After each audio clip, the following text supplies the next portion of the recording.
Olá, você está no canal Um Conto por um Ponto.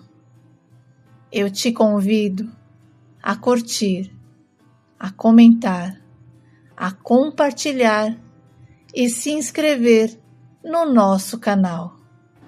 Eu conheci a Sônia no casamento do meu amigo. Na verdade, eu era o fotógrafo da cerimônia e dei de presente para eles o álbum de casamento, porque o Rafael cresceu comigo. A gente era como irmãos. E aquela foi a forma que eu encontrei de eternizar aquele momento, sabe? Os dois eram tão apaixonados, um amor de dar inveja, daqueles que dá gosto de ver de perto, sabe? Então, eles eram alegres, divertidos, um casal daqueles que ilumina o ambiente só de estar junto. E eu era fã daqueles dois, como eu sou ainda, porque o Rafael e a Magali continuam iguais. E quem sabe, eles ouvindo a minha história se empolguem e resolvam contar a deles também. Bom, e foi nesse dia que a Sônia entrou na minha vida. Ela acabou esbarrando em mim, se desculpou e me deu um sorriso, a qual eu não resisti. E eu acabei, clicando 1, 2, 3 vezes. E quando eu terminei, eu disse a ela que aquela foto seria por minha conta e que depois ela podia cobrar dos noivos. E ela balançou a cabeça de um lado para o outro como se não acreditasse no que eu tinha feito. E fui embora sem dizer nada. Mas a gente passou uma boa parte da festa se olhando. Era uma foto batida aqui e uma olhada em volta para ver se eu a encontrava. E sabe, eu sempre a encontrava. Os nossos olhos se cruzavam e eu sentia até um calor subir por dentro. E então eu criei coragem e fui até ela. Disse que ela era muito fotogênica e que de vez em quando eu precisava de uma modelo e se ela não se interessava. E a Sônia? A Sônia respondeu que não topava, que não gostava de tirar fotos, e aquela resposta me fez não insistir. E então eu voltei para o meu trabalho e continuei ali circulando pela festa, fazendo o que eu tinha ido fazer. E em um momento eu vi, quando ela começou a conversar com a Magali, e as duas olharam para mim. E ali eu senti que elas estavam falando de mim. E foi então que eu me aproximei, bati uma foto só das duas. E a Magali me chamou logo depois e me apresentou a Sônia. Disse que ela era a diretora da empresa onde trabalhava. E em seguida nos deixou sozinhos para cumprimentar os outros convidados. E ali a nossa conversa fluiu. E a Sônia acabou virando quase que a minha assistente naquela noite. E foi super legal, sabe? Ela me deu até algumas ideias para certas fotos. Não que entendesse de fotografia, mas tinha um olhar atento, uma boa observação. E isso me chamou ainda mais a atenção. E quando a festa terminou, eu entreguei o meu cartão a ela e a Sônia foi honesta comigo. Disse que estava enrolada em um relacionamento mal resolvido e que ainda sentia algo pelo ex e que não queria me dar qualquer tipo de esperança. E aquilo foi dito com um cuidado, quase como um pedido de desculpa antecipado. E eu, para disfarçar, eu expliquei que eu tinha entregado o cartão apenas como um amigo, que eu não estava esperando nada além de uma amizade. E disse também que se ela não quisesse me ligar, tudo bem, mas que se algum dia alguém precisasse de um bom fotógrafo, ela podia me indicar. E ela ficou visivelmente sem graça. talvez por perceber que eu não estava tentando forçar nada. E ali, daquele jeito, a noite terminou. Eu até pensei nela por alguns dias, sabe? Mas com o tempo, a minha vida voltou ao normal, trabalhos, viagens, compromissos. E quando eu já nem lembrava mais da Sônia, o telefone do estúdio tocou e, para minha surpresa, era ela. Ela disse que a irmã ia fazer a festa de 1 aninho do filho e que estava precisando de um bom fotógrafo. E foi assim que ela lembrou de mim. E eu fiz as fotos do aniversário do sobrinho dela e ali a gente conseguiu conversar direito. E eu acabei perguntando se ela tinha se resolvido com o ex. E a Sônia disse que da parte dela aquilo estava encerrado fazia tempo. O problema era ele que não a deixava em paz. Insistia em voltar e onde ela estava, pronto. Ele aparecia, mas ele não era alguém perigoso e o assunto morreu ali.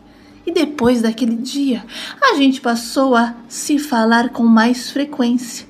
Não era nada intenso, nem cheio de expectativas. Eram conversas simples sobre trabalho, sobre rotina.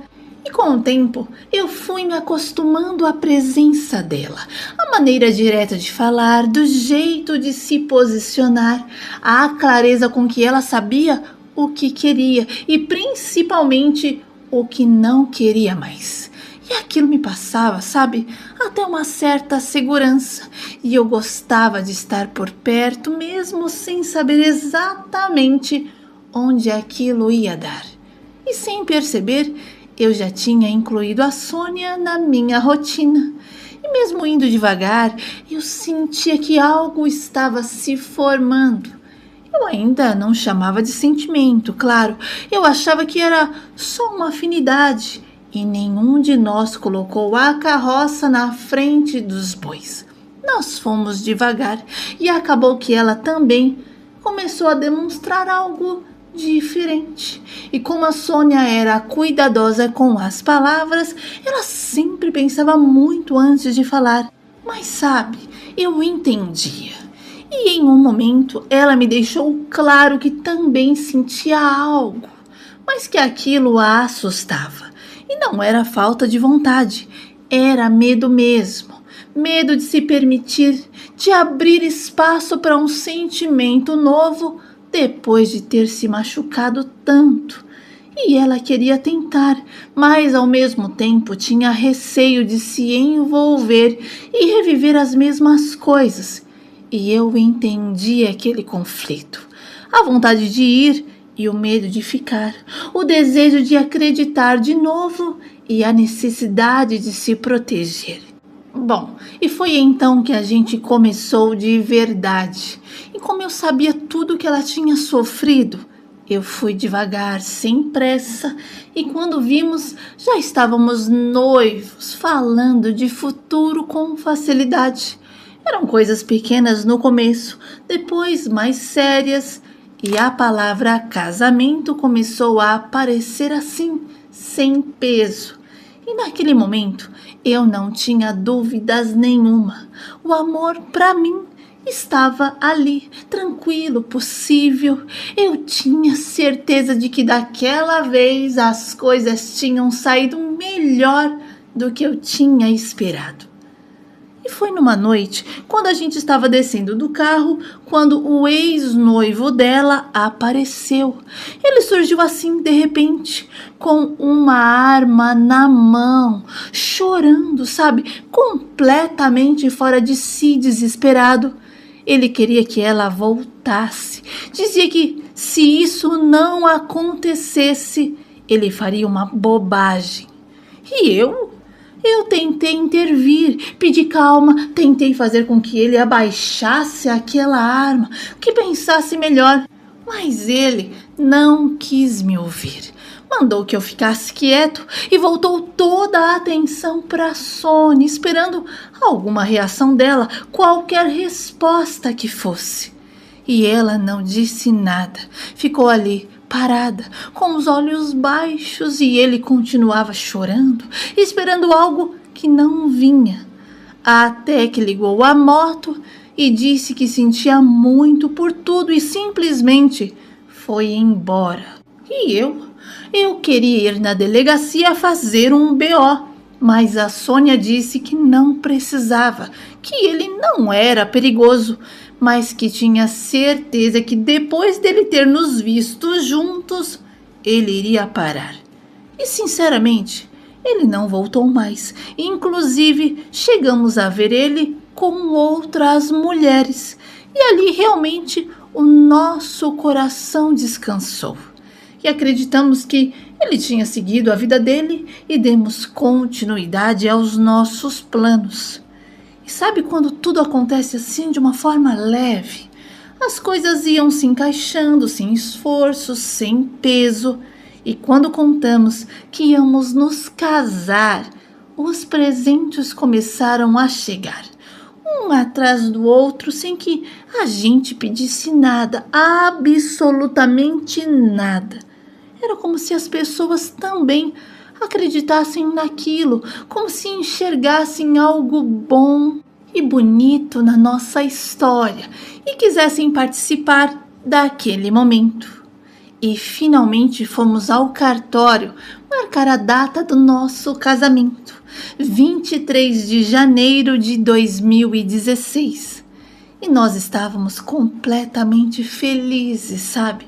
E no dia seguinte, a gente não se viu, porque eu ia visitar a minha avó e a Sônia ia receber uns parentes distantes e preferiu ficar com a mãe. E antes de eu ir, eu ainda liguei para ela para falar alguma coisa. E sabe quando você fala com a pessoa pelo telefone e não quer que aquele momento acabe de jeito nenhum? Então, foi assim. A gente tentava desligar, se despedia, ficava em silêncio por alguns segundos e continuava ali. Nenhum dos dois tinha a coragem de encerrar a ligação. Foi quando ela falou para que eu fosse com Deus e assim que eu chegasse lá, eu ligasse. E eu fui, mas o meu pensamento ficou na Sônia. Bom, estávamos eu, a minha mãe e a minha irmã Natália no carro e no meio do caminho eu recebi uma ligação, mas como eu estava dirigindo, a minha irmã foi quem atendeu por mim. E no mesmo instante eu percebi que o semblante dela mudou.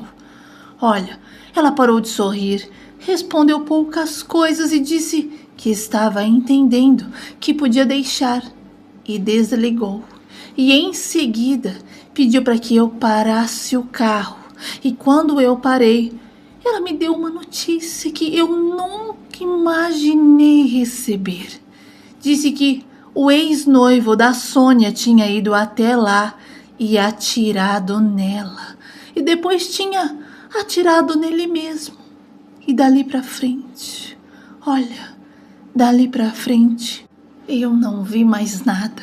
Tudo ficou confuso, distante, como se eu tivesse saído do próprio corpo. E quem assumiu a direção foi a minha irmã. Eu só estava ali, sabe? Mas não estava. E quando chegamos ao hospital, veio a confirmação da morte da Sônia, da minha Sônia, do meu amor. E naquele momento, algo dentro de mim morreu junto com ela. Não foi força de expressão, viu? Foi real. E as nossas vidas nunca mais foram as mesmas, nem a minha e nem a da família da Sônia. Olha, e a vida precisou seguir. Não do jeito que eu imaginei, não do jeito que eu queria, mas seguiu. E eu continuei aqui aprendendo a existir em dias que não faziam mais sentido. E mesmo eu tentando me recompor, eu nunca deixei de estar presente para a mãe da Sônia, que sentiu tudo de uma forma tão profunda, tão massacrante. Olha, e o apoio passou a ser parte da minha rotina, não como obrigação, mas como afeto. Era a maneira que eu encontrei de cuidar de quem ela mais amava. E mesmo depois de alguns anos, a dona Alzira continuou me chamando de genrinho. Era o jeito dela de me manter por perto, como se aquele nome ainda segurasse alguma coisa que tinha sido arrancada da gente. E muitas vezes, com os olhos cheios de lágrimas, ela dizia que eu precisava arrumar alguém, que não era pecado me apaixonar de novo. Dizia que eu tinha uma vida inteira pela frente, que eu era jovem.